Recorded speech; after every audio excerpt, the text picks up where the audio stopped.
25%க்கு மேலே யார் யாருக்கெல்லாம் விசரல் ஃபேட் இருக்கோ அவங்கெல்லாம் கண்டிப்பாக அந்த கொழுப்போட அளவை குறைக்கணும். நம்ம உடம்புல உள்ள எல்லா கொழுப்பும் கெடுதலா அப்படின்னு பார்த்தீங்கன்னா இல்லை. நம்ம தோலுக்கு அடியில் இருக்கும், அதை வந்து சப்குட்டினியஸ் ஃபேட்டுன்னு சொல்லுவோம்.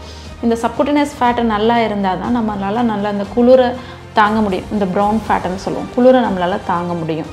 இப்போ நம்ம அன்பை சாப்பாடில் வெளிப்படுத்த வேண்டாம் அப்படின்றது தான் என்னோட வேண்டுகோள். அனைவருக்கும் வணக்கம். பொதுவாக நம்ம பேசிகிட்டு இருக்கும்போது ரொம்ப திமிராக யாராவது பேசினா உனக்கு ரொம்ப கொழுப்பு ஜாஸ்தி ஆகிடுச்சு, இதெல்லாம் நல்லதுக்கு இல்லை அப்படின்னு சொல்லுவோம். பழமொழியே அழகாக வடிவமைச்சிருக்காங்களே நம்ம முன்னோர்கள். இன்றைக்கி நம்ம பதிவில் நம்ம உடம்புக்குள்ளே கொழுப்பு எங்கெங்கெல்லாம் எந்தெந்த ஃபார்மில் இருக்குன்றதை பார்ப்போம். இப்போ பார்த்திங்கன்னா நம்ம சேனலில் ஏற்கனவே உள்ள வீடியோவில் நல்ல கொழுப்பு, கெட்ட கொழுப்பு, ரத்தத்தில் உள்ள கொழுப்பில் எத்தனை வகைகள் இருக்குது இதை பற்றிலாம் சொல்லியிருக்கேன். உங்கள் எல்லாருக்குமே தெரியும், எல்டிஎல் லோ டென்சிட்டி லைப்போப்ரோட்டீன்றது கெட்ட கொழுப்பு, ஹை டென்சிட்டி லைப்போப்ரோட்டீன்றது நல்ல கொழுப்பு. இது இல்லாமல் ட்ரைக்ளிசரைட்ஸ் இருக்குது, டோட்டல் கொலஸ்ட்ரால் இருக்குது. ஸோ இது ரத்தத்தில் உள்ள கொழுப்பு. இது நிறைய பேத்துக்கு தெரிஞ்சிருக்கு. ஏன்னா இப்போல்லாம் ரொட்டீனாகவே பிளட் டெஸ்ட்டில் வந்து லிப்பிட் ப்ரொஃபைல் பார்க்குறது வழக்கமாக இருக்குது. இதை தாண்டி நம்ம உடம்புல கொழுப்பு எந்தெந்த மாதிரிகளில் இருக்குது அப்படின்னு பார்த்தீங்கன்னா, நம்ம தோலுக்கு அடியில் இருக்கும், அதை வந்து சப்குட்டினியஸ் ஃபேட்டுன்னு சொல்லுவோம். இந்த சப்குட்டினியஸ் ஃபேட்டு நல்லா இருந்தால் தான் நம்மளால் நல்லா அந்த குளிரை தாங்க முடியும். இந்த ப்ரௌன் ஃபேட்டுன்னு சொல்லுவோம், குளிரை நம்மளால் தாங்க முடியும். அதே வந்து உறுப்புகளை சுற்றி கொழுப்பு இருக்கும், அதை வந்து விசரல் ஃபேட்டுன்னு சொல்லுவோம். இந்த விசரல் ஃபேட் வந்து கண்டிப்பாக நமக்கு வேணும். எதுக்காகனா நம்ம உறுப்புகளை ப்ரொடெக்ட் பண்ணும். இப்போ அது எங்கே இருக்குன்னு பார்த்திங்கன்னா, நம்ம வயிறில் லிவரை சுற்றி இருக்கும், ஸ்டொமக்கை சுற்றி இருக்கும், எல்லா இன்டெஸ்டைன்லேயும் பார்த்திங்கன்னா அந்த ஹேங் பண்ணுற இடத்துல அழகாக அந்த கொழுப்பு மஞ்சளாக இருக்கும். இப்போ வந்து நம்ம மக்களே சிக்கன் மட்டன் வாங்கும்போது சில பேர் பார்த்திங்கன்னா கோழியில் வந்து தோலை நீக்கி கொடுப்பா, அதில் கொழுப்பு ஜாஸ்தி அப்படிம்பாங்க. மட்டன் வாங்கும்போது கொழுப்பு இல்லாமல் போடு அப்படிம்பாங்க. ஸோ கொழுப்பு கெடுதல் அப்படின்றது வந்து நிறைய பேத்துக்கு தெரிஞ்சிருக்கு. பட் நம்ம உடம்புல உள்ள எல்லா கொழுப்பும் கெடுதலா அப்படின்னு பார்த்திங்கன்னா இல்லை. நமக்கு கொழுப்பு அவசியம்தான், ஆனால் அளவுக்கு மிஞ்சினால் அமிர்தமும் நஞ்சு அப்படின்றனால உங்களுக்கு கொழுப்போட அளவு ரொம்ப முக்கியம். இப்போ நான் சொன்னேன் பார்த்திங்களா, இந்த விசரல் ஃபேட் அப்படின்றது நம்மளோட உறுப்புகளை சுற்றி வயிறில் இருக்கிற ஃபேட்டு. இந்த ஃபேட் வந்து 10% வரைக்கும் இருக்கும்போது பிரச்சனை இல்லை, அது நமக்கு நல்லது. ஆனால் 10% தாண்டும் போது 15 to 20% வரைக்கும் ஓகே. பெண்களுக்கு 2 கேட்டகரியாக பிரிச்சுக்கணும். அதாவது ரீப்ரொடக்டிவ் ஏஜ் குரூப், அதாவது குழந்தை பேர் அந்த தருணங்களில் பார்த்திங்கன்னா அவங்களுக்கு 20 to 25% இருக்கலாம். ஆனால் மற்ற பீரியட்லலாம் பார்த்திங்கன்னா 15 to 20% தான் இருக்கணும். ஸோ 25%க்கு மேலே யார் யாருக்கெல்லாம் விசரல் ஃபேட் இருக்கோ அவங்கெல்லாம் கண்டிப்பாக அந்த கொழுப்போட அளவை குறைக்கணும். விசரல் ஃபேட்டை எப்படி நாங்கள் கண்டுபிடிக்கிறது? உங்களுக்கு லாஸ்ட் வீடியோவில் சொல்லியிருந்தேன். இந்த விசரல் ஃபேட்டை கண்டுபிடிக்கிறதுக்குனே வெயிங் மிஷின் வந்துருச்சு. இப்போ நம்ம ஏறி நின்னா வெயிட்டு காமிக்குது பார்த்தீங்களா, அதே மாதிரி நீங்கள் ஏறி நின்று உங்களோட ஹைட் எவ்வளோ எல்லாத்தையும் வந்து நீங்கள் அதில் ஃபீட் பண்ணணும். ஏஜ் என்ன எல்லாத்தையுமே ஃபீட் பண்ணோன்னா உங்களுக்கு விசரல் ஃபேட் எவ்வளோ இருக்குது, மசில் மாஸ் எவ்வளோ இருக்குது, இன்னும் ஏகப்பட்ட விஷயங்களை அது கொடுக்குது. ஸோ இதை வச்சு நம்ம அந்த விசரல் ஃபேட்டோட அளவை கண்டுபிடிக்கலாம்.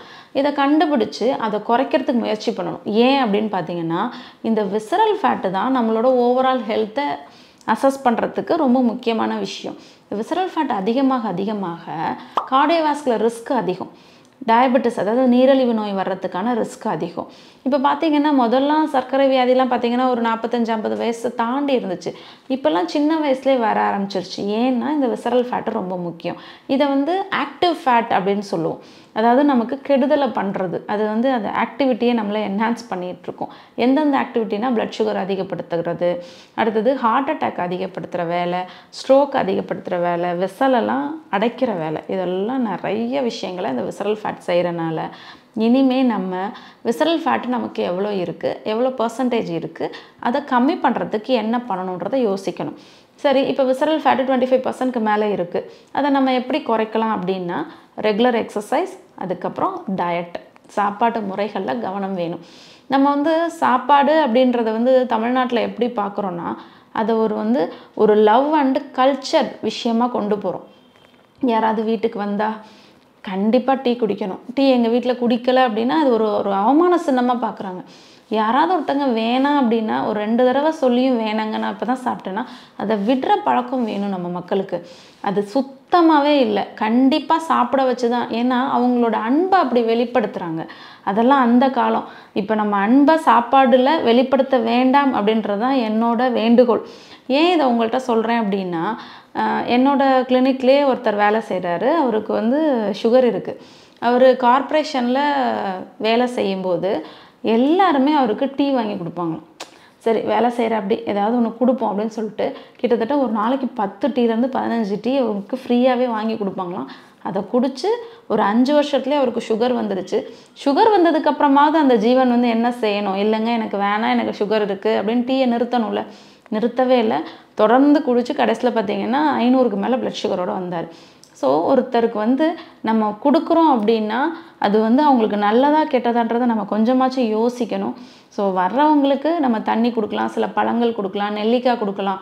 டீயை தான் கொடுக்கணும், இனிப்பை தான் கொடுக்கணும். நம்ம கொண்டாடுறோம், இனிப்பு கொடுத்து கொண்டாடுறோம். இந்த டயட் அண்ட் எக்ஸசைஸ் 2யும் செய்யும்போது தான் இந்த விசரல் ஃபேட்டோட அளவை நம்மளால் குறைக்க முடியும், ஆரோக்கியமாக இருக்க முடியும் அப்படின்றத புரிஞ்சுக்கோங்க. வேறு ஏதாவது டவுட்ஸ்னால் கமெண்ட்ஸில் கேளுங்க. நன்றி, வணக்கம்.